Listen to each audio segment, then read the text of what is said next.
ఆరోగ్యం, ఆత్మవిశ్వాసం అనూస్తో సాధ్యం. ట్రాన్స్ఫర్మేషన్ సర్వీసెస్ పైన flat 50% discount. Anoos since 1982. Welcome to our channel. ఈ రోజు మనతో పాటుగా రమ్మగారు ఉన్నారు. నమస్తే రమ్మగారు. నమస్తే జయ. రమ్మగారు, స్టవ్ మీద పెట్టిన గిన్నెలు మాడిపోవటం, జిడ్డు వదలకపోవటం, స్టవ్ క్లీన్ చేసుకోవటం, ఇలాంటి అంశాల గురించి మనం మాట్లాడుకుందామండి ఈరోజు. అంటే మనం దగ్గర పెట్టుకుని ఉండాలని చెప్పాను నేను. స్టవ్ మీద గిన్నె పెట్టినప్పుడు స్టవ్ మీద గిన్నె పెట్టాం, మనం జాగ్రత్తగా ఉండాలి అనే ఒక ఆలోచన కలిగి ఉండాలి. మరి కలిగి ఉండకపోతే ఏం చేస్తారు చెప్పు? చిన్న పిల్లలు అయితే ఏం చేస్తారండి, మీకంటే పెద్దవాళ్ళు అయిపోయారు పిల్లలు.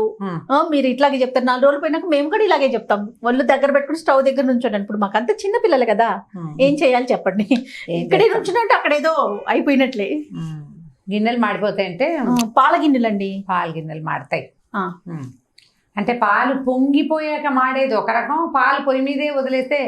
నేను నిజం చెప్పను, ఇప్పుడు నా సీక్రెట్ ఒకటి చెప్తాను. నేను 2 గిన్నెలు పారేసాను అలాగా. బొగ్గు చేశారా? అది వదిలేసి వెళ్ళిపోయాను బయటికి, మర్చిపోయాను మా అబ్బాయి చిన్నప్పుడే. ఓకే, చూసారా? అదిగోండి అదే. అప్పుడు వాళ్ళు దగ్గర పెట్టుకోలేదా అని అందరు నన్ను తిట్టారనమాట. నువ్వు దొరికావు కదా, నేను నీకు వేస్తున్నాను. స్టవ్ మీద పాలు పెట్టినప్పుడు పొంగకుండా ఉండే విధానం చూసుకుంటే స్టవ్ పెద్దగా పాడవదు, గిన్నె పెద్దగా పాడవదు. మిల్క్ కుక్కర్ కొనుక్కోవడం ఈజీ మెథడ్. మిల్క్ కుక్కర్లో నీళ్ళు పోసి పెడితే అది పీకు అని మోగుతూ ఉంటుంది పాలు కాగినంతసేపు. కింద నీళ్ళు బాయిల్ అవుతుంటాయి కదా, పొంగకుండా పాడవకుండా ఉంటాయి. ఒక కుక్కర్ లేదు, స్టీల్ గిన్నె ఉంది. 2 పాత పద్ధతులు ఉన్నాయి. అంటే ఇది సరదాగా ఎప్పుడు చేసేవాళ్ళం అంటే, కోవా కలిపేటప్పుడు, కోవా చేసుకుంటామా, కోవా చేసేటప్పుడు ఇలా తిప్పుతూ ఉండాలి. ఎక్కువసేపు తిప్పలేము, అక్కడేదో వ్యవహారం ఉందనుకో, దీంట్లో ఒక చిన్న పళ్ళెం కానీ స్పూన్ కానీ పడేసి వెళ్తే అడుగంటకుండా తెరులుతూ ఉంటాయి. అవును, ఈ అలవాటు చేసుకోండి. కొంచెం పాలైనా ఇప్పుడు లీటర్ పాలు ఉన్నాయి, మనం 1 లీటర్ కాస్తున్నాము. కరెక్ట్గా దానికి సరిపడా గిన్నె పెట్టద్దు, ఆ మాత్రం వెళ్తుండే గిన్నెలు పెట్టుకోవాలి. ఒక రవ్వ పెద్ద గిన్నెలో పెట్టుకోవాలి. Easy method. అవును, అంత ఉండాలి, ఇంత ఎక్స్ట్రా ఉండాలి గిన్నె. అది పొంగడానికి కానీ బాయిల్ అవ్వడానికి కానీ, మరగడానికి కూడా స్పేస్ కావాలి కదా. మనం నిండుగా పాలు పోసి పెడితే అది ఇట్లా కొంచెం పొంగు వచ్చేసరికల్లా పడిపోతాయి. పైగా ఇంకోటి ఉంది, మనం అని తీయబోయామనుకో అప్పుడు ఇంకా పడిపోతాయి. ఉఫ్ అని ఊదినా కిందకి పడిపోతాయి. గిన్నె పెద్దది పెట్టుకోవాలి మొదటిది. ఆ గిన్నెలో ఒక స్పూన్ కానీ, ఒక చిన్న ప్లేట్ కానీ, చిట్టి కటోరీలు ఉంటాయి, అది కానీ పడేస్తే అది అక్కడక్కడక్కడే తెరులుతుంటుంది. ఒక 10 నిమిషాలు అటు ఇటు, మరీ అడుగంటే దాకా అయితే అదేం చేయదు, మనకి పొంగిపోకుండా మాత్రం ఉంచుతుంది, అడుగంటకుండా ఉంచుతుంది. ఇది ఒక పద్ధతి. జనరల్గా అలవర్చుకుంటే ఈజీగా ఉంటుంది. ఒకటి. అక్కడి నుంచి ఒకవేళ గిన్నె మాడే పోయింది అనుకుందాం, స్టీల్ గిన్నె అయితే సులువు చేయాలి వదిలించుకోవటం. అవును, ఇప్పుడు అల్యూమినియం గిన్నెలో పాలు కాచే రోజులు తగ్గిపోయినాయి, ఇప్పుడు లేవు. ఎక్కువగా స్టీలే పెట్టుకుంటున్నాం కదా. స్టీల్ గిన్నెలో స్టెయిన్లెస్ స్టీల్ అంటారు, అందుకే దాన్ని తొందరగా వదులుతుంది. మరీ పల్చగా తాట లాంటి గిన్నె అనుకోండి, పైనలుపు వదిలినా లోపల ఆ డిస్కలరేషన్ లాంటిది, ఒక చిన్న మాసిపోయిన రంగు అలాగే ఉండిపోతుంది. కొంచెం మందపాటి గిన్నె అయితే పాలు కాచుకునే విధానంలోనే మనం ఆలోచించాలి. మందపాటి గిన్నె పెట్టుకోవాలి. పాలు తాపీగా కాగితే పాలు రుచిగా ఉంటాయి. అది కాఫీలో పోసినా బాగుంటుంది, టీలో పోసినా బాగుంటుంది, పెరుగు తోడు పెట్టుకున్నా బాగుంటుంది. కొంచెం కాగాలి కదా, ఇలా పొంగు రాగానే పోసేసుకుంటే ఏమిటో సుమారుగా ఉంటాయి, పల్చగా. కొంచెం కాగనిస్తే బాగుంటుంది. అప్పుడు గిన్నె మందంగా ఉండాలి. ఒకవేళ గిన్నె మాడింది అనుకుందాం, లేదా అంచులు మాడిపోయినాయి, ఈజీ మెథడ్ ఏంటంటే, ఓ నిమ్మకాయ డిప్ప, మనం వాడేసిన నిమ్మకాయ డిప్పలు పారేయకండి. ఇప్పుడు ఫ్రూట్ ఫ్లైస్ బాగా వస్తాయి, దానికి ఏం చేయండి, చిన్న ప్లాస్టిక్ కవర్లు వేసి ఎత్తి ఫ్రిడ్జ్లో పెట్టండి. యూజ్డ్ నిమ్మడిప్పలు ఆల్రెడీ పిండేసాము, అందులో పెద్ద నిమ్మరసం మనం పిండడానికి ఉంటుంది కానీ పులుపు లక్షణం ఉంటుంది అందులో, అవి బాగా యూజ్ అవుతాయి. ఏం చేస్తామంటే, ఒక స్పూన్ పెట్టి ముందు పైన వచ్చినంత మటుకు గీకేసేయండి. కాసిన నీళ్ళు పోసి ఈ డిప్ప అందులో పడేసి ఒక 2 నిమిషాలు పొయ్యి మీద నీళ్లు తెరలించి పక్కన పెట్టండి. ఒక అరగంట పోయాక గనక గట్టిగా గీకేస్తే, అంటే స్టీల్ పీచు లేదా ఎర్రటి పీచులతో తోమితే వచ్చేస్తుంది. నిమ్మ డిప్ప ఒకటి. వెనిగర్ తోటి కూడా వచ్చేస్తుంది, వెనిగర్ కూడా వేసి పెట్టచ్చు. మనం అయితే కిచెన్ వెనిగర్ అండి, కిచెన్ వెనిగర్, వైట్ వెనిగర్ దొరుకుతుంది కదా. కాస్త నీళ్ళు పోసి వట్టిగా డైరెక్ట్గా వెనిగర్ వేయబోకండి, గిన్నె తినేస్తుందేమో. మరి ఎప్పుడు చేయలే, జనరల్గా దాన్ని అలాగే అంటారు. అది ఇది కలిపి ఒక ½ గ్లాస్ నీళ్ళు పోసి ఒక 2 మూతలు చిన్న దానికి బాటిల్ క్యాప్, ఆ క్యాప్తో ఒక 2-3 మూతల వెనిగర్ వేసి ఓ పక్కన వదిలిపెట్టండి. 1 గంట అరగంట అయిన తర్వాత దాన్ని తోమేస్తే, మామూలు పీచు పెట్టి మామూలు గిన్నెలు తోకునే సబ్బు పెట్టి తోమినా వదిలిపెట్టేస్తుంది. వెనిగర్ వాసన పడాలి. ఒకవేళ మీకు ఏమైనా అలర్జీస్ ఉన్నాయేమో చూసుకోండి. నేను భరించలేను వెనిగర్ వాసన, ఎప్పుడైనా వాడాల్సి వస్తుంది. చాలా తిక్కగా ఉంటుంది, అన్నం తినాలనిపించదు వెనిగర్ వాసనకి. నాకు ఆ సమస్య ఉంది, కొంతమందికి ఉంటుంది. ఇంకేం రాదు, ఏమైనా దురదలు పుట్టాలు అవి కాదు, విసకటగా ఉంటుంది అనమాట. అది చూడండి. టమాటాలు టమాటా ముక్కలు 2-3 టమాటా ముక్కలు గట్టిగా పిసికేసి ఆ గిన్నెలో వేసి కాసి నీళ్ళు పోసి ఒక పక్కన వదిలిపెట్టేసినా కూడా టమాటాలు 60 రూపాయలు ఉన్నాయి కిలో. టమాటాలు వాడకండి, నేను సలహాకి చెప్పాను అంతే. ఇప్పుడు 60 రూపాయలు గిన్నె మాడగొట్టి ఆ తోవడానికి 2 టమాటాలు వేస్ట్ చేస్తే ఎలా?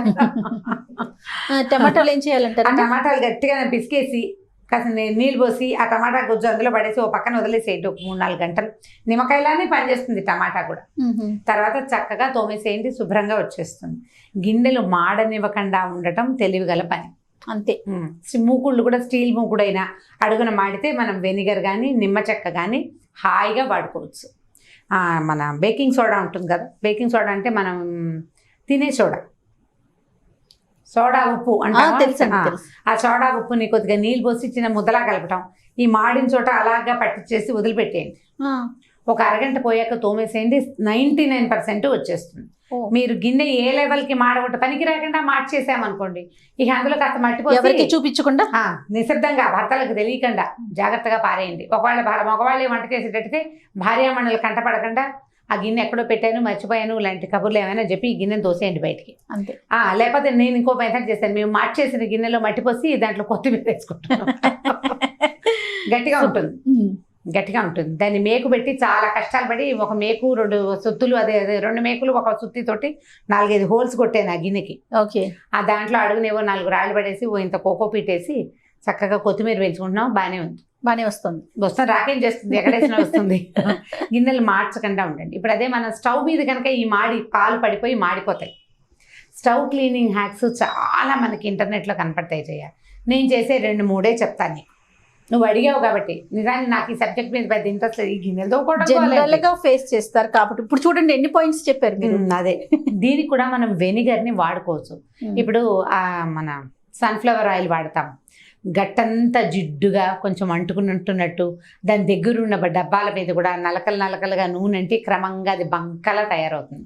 దీనికి వెనిగర్ని మనం వాడుకోవచ్చు. కిచెన్ వెనిగర్ కొన్నట్టు పెట్టుకోండి. మీకు వెనిగర్ వాసన పడితే ఒక వెనిగర్ బాటిల్లో పోసేసుకుని దాంట్లో ఈ మనం యూజ్డ్ నిమ్మడిప్పలు ఉన్నాయి కదా, చిన్న ముక్కలు చేసి అందులో పడేయండి.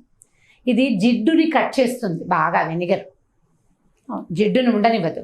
దీన్ని ఏం చేద్దాం, ఇందులో వేసి పెట్టేసామా, మూత పెట్టి పక్కన పెట్టుకోండి. రాత్రిపూట ఏం చేయొచ్చు దీంతో, ఇప్పుడు దీన్ని కొంచెం స్ప్రింక్లర్ ఏదైనా స్ప్రే చేసే విధంగా పెట్టుకున్నారా, స్ప్రే చేసి 1 నిమిషం వదిలేసి పీచు పెట్టి ఒకసారి అలా అని తుడిచేస్తే ఎంత క్లీన్గా వస్తుందో. వెనిగర్ తోటి ఈ సన్ఫ్లవర్ ఆయిల్ తాలూకు జిడ్డు కూడా కట్ అయిపోతుంది. దాన్ని ఇంకా కొంచెం బెటర్మెంట్ చేయడం కోసమే మనం నిమ్మడిప్పలు పడేస్తున్నాం. నిమ్మ చెక్కలు పిండుతామా, తర్వాత ఏం చేస్తాం, పడేస్తాం. జనరల్గా పారేసే బదులు యూజ్ చేసుకోవచ్చుగా, చక్కగా యూజ్ చేయొచ్చు కదా, హాయిగా ఉంటుంది. ఓకే అండి. చాలా శుభ్రంగా అయిపోతుంది, గట్టు క్లీన్గా ఉంటుంది. స్టవ్ వెనకాల ప్లాట్ఫామ్ వెనకాల ఉండేటువంటి ఇది మార్బల్స్ ఏవో రాళ్ళు ఉంటాయి కదా, ఆ మధ్యలో గాళ్లలో కొన్నాళ్ళు పోయాక ఒక పేస్ట్ లాగా ఫామ్ అవుతుంది. దాన్ని కత్తి పెట్టి గీరితే ఇట్లా సుద్దలా వస్తుంటుంది. అదంతా నూనె జిడ్డే. రోజువారీ వెనిగర్ని అలవాటు చేసుకోండి, చాలా సుఖంగా ఉంటుంది. ఓకే, హాయిగానే ఉంటుంది, ఏమి ఇబ్బంది ఏమి ఉండదు. ఇప్పుడు ఎలా చెప్తారంటే ఈ రకరకాల వాటిని కదా హార్పిక్లు లాంటివి వాడబోకండి వంటిళ్ళల్లో. ఇంకొకటి ఉంటుంది సిఫ్ అని, సిఫ్ తోటి ఏంటంటే మంచి జిడ్డు స్టవ్ బాగా వదిలిపోతుంది. అవును, నేను కూడా వాడాను 1-2 సార్లు. అది కూడా ఈ సిఫ్ స్టవ్ కంటే నాకు ఎక్కడ బాగా కనపడింది అంటే ఈ చిమ్నీకి ఒక గ్రిల్ వస్తుందా, ఆ చిమ్నీ గ్రిల్ క్లీన్ చేయడానికి ఒకటి. తర్వాత ఎగ్జాస్ట్ ఫ్యాన్, అంటే మొదటి రోజుల్లో ఎగ్జాస్ట్ ఫ్యాన్ ఉంది మాకు. ఎగ్జాస్ట్ ఫ్యాన్ రెక్కలు అది కూడా తీసి దాన్ని సిఫ్ తోటి తోముకునేదాన్ని, అదొకటి. ఎగ్జాస్ట్ ఫ్యాన్ మానేసాం, ఇప్పుడు చిమ్నీ వచ్చింది. చిమ్నీ గ్రిల్ తీస్తాము, ప్రతి నెల ఒకసారి ఆ గ్రిల్ తీయటం. ఇవేంటంటే క్లీనింగ్వి 6 నెలలకు ఒకసారి ఎవరినో పిలిచి, ఎవరినైనా పిలవాలి. ఈ క్లీన్ చేయించుకునే బదులు మీరు నెలకు ఒక్కసారి కొన్ని పనులు చేసేసుకుంటే ఈ చిమ్నీ పైభాగం అంతా అయిపోయింది. దీన్ని స్ప్రే చేసేసుకోవడం, వెనిగర్ స్ప్రే చేసి తుడుచుకోవచ్చు. మంత్లీ 1 టైం అది చేసి ఈ గ్రిల్ ఒకటి ఇట్లా ఊడి వచ్చేస్తుంది కదా, విడిగా వచ్చిన దాన్ని చక్కగా ఈజీగా మన దగ్గర గీజర్ ఉంటే బాత్రూంలో వేడి నీళ్ళు మరుగు నీళ్ళు తిప్పుకోవటం, ఆ వేడి నీళ్ళలో పడేసి ఒకసారి సిఫ్ పెట్టి తోమిస్తే అన్ని పక్కల నుంచి వచ్చేస్తుంది. వేళ్ళు అవి జాగ్రత్త, చేతుల కోసం. అవునవును, బ్లేడ్స్ అవి షార్ప్గా ఉంటాయి ఆ ఎడ్జెస్. ప్రతి నెల చేసుకుంటే మీరు 6 నెలలకు ఒకసారి సర్వీసింగ్ అవసరం ఉండదు, సర్వీసింగ్ సింపుల్గా అయిపోతుంది. రెండోది ఈ జిడ్డు పట్టేసి ఉంటుందా, కిచెన్ అంతా డబ్బాలు కూడా పట్టేస్తుంది, చీదరగా ఉంటుంది. ప్రతి నెల చేసుకోవచ్చు, సిఫ్ వాడుకోవచ్చు, దానికి బాగుంటుంది. నేనైతే ఇప్పుడు ఇలా నెల చేయటం మొదలు పెట్టాక సిఫ్ అవసరం కూడా లేదు, వెనిగరే. వెనిగర్ ట్రై చేస్తాను నేను కూడా. తిక్కగానే ఉంటుంది. సాయంకాలం రాత్రిపూట పెద్దగా తిన్న కదా నేను, కాబట్టి రాత్రి చేసేస్తాను. ఓకే. ఈజీగా ఉంటుంది. పగటిపూట అయితే ఇక అన్నం తినాలనిపించదు. మీరు స్టవ్ గట్టు మీద స్టవ్ వెనకాల భాగానికి వెనిగర్ని విత్ నిమ్మకాయ డిప్పలు హాయిగా వాడుకోవచ్చు. నాకు తెలీదు, మా అక్కయ్య గారు అమ్మాయి చూపించింది ఈ ఐడియా. దాని దగ్గర చూశాను నేను. తర్వాత ఆ వాసన వస్తుంది కదా అనుకున్నా కానీ తీర చూస్తే బాగుంది అనిపించింది. స్టవ్ గ్లాస్ స్టవ్ అయినా స్టీల్ స్టవ్ అయినా రెండిటికి ఈ వెనిగర్ ట్రిక్ చాలా బాగా పనిచేస్తుంది. ఈజీ రెగ్యులర్ ఇదేంటంటే ఇంతవన్నీ చెయ్యను నేను. ఏదైనా సబ్బే పెట్టుకుని తోముకుంటానంటే గట్టు పక్కన మామూలుగా గిన్నెలు తోముకునేది కాకుండా చిన్న డిటర్జెంట్ సోప్ ఒకటి పెట్టుకోండి, చిన్న ముక్క. దానికో ప్రత్యేకంగా ఓ పీచో బ్రషో పెట్టుకోండి. రాత్రిపూట ఆ డిటర్జెంట్ అంటించి తోమితే జిడ్డు అన్నీ పోతాయి, శుభ్రంగా క్లీన్గా ఉంటుంది. రోజు చెయ్యాలి. దీంట్లో నియమం స్టవ్ గట్టు క్లీన్గా ఉండాలంటే వారానికి ఓ రోజు చచ్చిపోతాం అనకూడదు, ప్రాణం పోగొట్టుకోవడమే, అదంతా చేయలేం కదా. అవునవును. వీక్లీ వన్స్ ఒకసారి అంత హైరాణ పడే బదులు రోజు ఒక్కసారి గట్టిగా ఊపిరి పీల్చుకుని నేను చేయగలను, నేను చేస్తాను, ఇవాళ చేసి తీరుతాను అని ఒక 3 రోజులు చేసామంటే 4వ రోజుకి అది అలవాటు అయిపోతుంది. ఓ 20 రోజులు చేశారా ఆ జీవితాంతం మర్చిపోకుండా ఆ పని అలా గంట కొడుతూనే ఉంటుంది. అలవాటు చేసుకోండి, ఒకేసారి క్లీన్ చేసుకోండి. అంతా మాడాక క్లీన్ చేద్దాం అనుకోవద్దు అసలు. ఓకే. మాడటం అంటే ఇంకొక విషయం అండి, నెయ్యి కాస్తాం కదా రమ్మగారు, వెనపూస కాసినాక బాగా వెనకాల మనకి అడుగున మాడిపోతుంది కదా, అది ఎలా వదిలించాలండి? దాన్ని ఏముంది, స్పూన్ పెట్టి మొదట గీకేస్తాము, పైన వెనిగర్ వేసేయండి, పోతుందంటారా? వెనిగర్ వేస్తే అది జిడ్డుని కట్ చేస్తుంది. దాంట్లో ఏం చేయొచ్చు అంటే నేతి గిన్నెలు ఇది వరకు కూడా చేసేవాళ్ళం. పాత రోజుల్లో వెలిబూడిద, కొబ్బరి పీచు, తర్వాత ఏమో వడ్ల ఇవి మన ఊకా పెట్టి తోమేవాళ్ళు. మా చాకలైతే ఎంచక్క మా ఇంట్లో అంకం ఉండేది, ఏమిటి ఇటుకరాయి పడుతుంది, ఇటుకరాయితోటి రుద్దుతుండేది. ఇప్పుడు అవన్నీ మనం చేయలేకపోతాం, మన సింకులకి మన డ్రైనేజ్ సిస్టమ్కి అవన్నీ ఇబ్బంది. మరి ఇంకా తప్పదు కదా. ఏ సబీనాలను కొంచెం బరకగా ఉంటే డిష్ వాషర్ పౌడర్ పెట్టుకోండి నేతి గిన్నెలు కడుక్కోవడానికి. మరిగిన నీళ్ళు పోసి అందులో కొద్దిగా వెనిగర్ వేసి వదిలిపెట్టండి. ఓకే. జిడ్డు వచ్చేస్తుంది, మరకలు కూడా తొలగిపోతాయి, ఈజీగా ఉంటుంది. నేనేం చేస్తాను ఇప్పుడు చెప్తాను ఒక వంటకం సంగతి. నెయ్యి పెద్ద దాంట్లో కాచుకుంటాం, పెద్ద స్టీల్ మూకుడులో కాస్తాను, వెన్న కాచుకుంటాను నేను ఎప్పటికప్పుడు. అడుగుని ఇలా కొంచెం బరగ్గా అవుతుందా, పెద్ద రాదు, కొద్దిగా వస్తుంది. దాంట్లో ఏం చేస్తామంటే చక్కగా రాగిపిండి నీళ్ళల్లో కలిపేసి కొంచెం బెల్లం వేసి బాగా కలిపేసేసి ఈ ఎత్తి అందులో పోసేస్తాను. దానికి ఒక మూత పెడతాను, ఓ 1/2 గంట స్లోగా కాలుతుంది. అడుగునున్న నేతి ఆ రద్దుతోటి కాలిపోతుంది. దాన్ని వెనక్కి తిప్పేస్తాను, చక్కగా చిన్న చిన్న ముక్కలు చేసుకుని ఈవినింగ్ స్నాక్గా తినేస్తాను. ఈ కాలిన తర్వాత ఆ గిన్నె సులువుగా వదిలిపోతుంది. నేతి రద్దు పారేయాల్సింది కాదు, తినచ్చు. గోదావరి అంటాం కదా, ఈ గోదావరిని శుభ్రంగా తినేసేయచ్చు. అయితే ఒకేసారి గోదావరి ఎంత తింటే మా బుద్ధి మందగిస్తుంది, బుద్ధిమాంద్యం అనేవాళ్ళు. అంత మాంద్యం ఏమవుతుంది, ఇంత రాగిపిండి రొట్టేసామా తలా ఒక ముక్క తినేస్తాము. బెల్లము రాగిపిండి కలిపి చక్కగా దోసపిండి కంటే కొంచెం గట్టి బ్యాటర్ కలిపేసి అందులో పోసేయటం. ఓకే. తాపీగా సిమ్లో పెట్టి కాలనివ్వటం. ఆ గిన్నె ఎలాగో వేడిగానే ఉంటుంది. ఓ వైపు కాలేక రెండో వైపుకి తిప్పేసేయటం. తర్వాత క్లీన్ చేయటం సులువు. ఇది ట్రై చేసి చూడండి, బెల్లం కలుపుకోండి, ఎక్సలెంట్గా ఉంటుంది టేస్ట్. సూపర్. చూడండి, ఈ టాపిక్ ఇంట్రెస్ట్ లేదన్నారు, ఎన్ని విషయాలు చెప్పారు మీరు మాకు. విషయాలు అదే కదా రమ్మగారు, మనకి ఇంపార్టెంట్ కాదంటారా? అవును, ఎందుకు మన ఆడవాళ్ళందరికీ అవసరమైన విషయం కదా. ఇప్పుడు మగవాళ్ళకు కూడా అవసరం, నువ్వు ఓన్లీ ఆడవాళ్ళంటే నేను పోను. అందరికీ అవసరం అండి. సరే, ముఖ్యంగా ఆడవాళ్ళకి. పాలు పొంగకుండా ఒక చిట్కా అండి నాకు అమ్మ చెప్పారు. మరి ఫస్ట్ పొంగు వచ్చినాక ఫస్ట్ ఒక్కసారి దించి మనం గట్టిగా ఊది ఇలా తిప్పి పెట్టామంటే రెండోసారి పొంగు రాదట, పొంగిపోదట. అంతే, కాగిన పాలు మళ్ళీ కాగుతాయి. అది 1 నిమిషం ఆగి పెడితే. నేను ఇంకో చిట్కా చెప్తాను. పాలగిన అంచుకి కొద్దిగా నెయ్యి కానీ నూనె కానీ రాయండి, అంచు దాటి బయటికి వెళ్ళాం. ఓ ఓకే, అవునా? కోవా చేసేటప్పుడు చేసేవాళ్ళం అట్లా, అంచు దాటి పైకి వెళ్ళకుండా గిన్నె అంచుకి లోపల భాగం ఒక లేయర్ ఇట్లా ఒక నేర్చుక్క నూనె ఎందుకు, ఎంత వేలకి రాస్తే జిడ్డు ఉంటుంది కదా, అక్కడ దాకా వచ్చాక దిగిపోతాయి. ఓకే. ఇంకొక ఫ్రెండ్ ఒకటి చెప్పారు, మనం దోశ వేసుకుంటాం కదా చెక్కది స్టీలీ కాకుండా, దాన్ని అడ్డంగా పెడితే పొంగు రాదటండి. నేను ట్రై చేయలేదు, మరి అది ఏంటో నాకు తెలియదు, బట్ విన్నా నేను. అది ఎంతవరకు కరెక్ట్ చేయలేదు, ఎప్పుడు చేయలేదు, తెలియదు. దోశ వేసే చెక్కని నాకు తెలుసు, నేను చేస్తాను ఆ పని. ఓకే. ఎక్కువ పాలు పెట్టినప్పుడు కొద్దిగా నెయ్యి రాసి వదిలేస్తే అది అక్కడక్కడే మరుగుతూ ఉంటుంది, కింద పడకండి.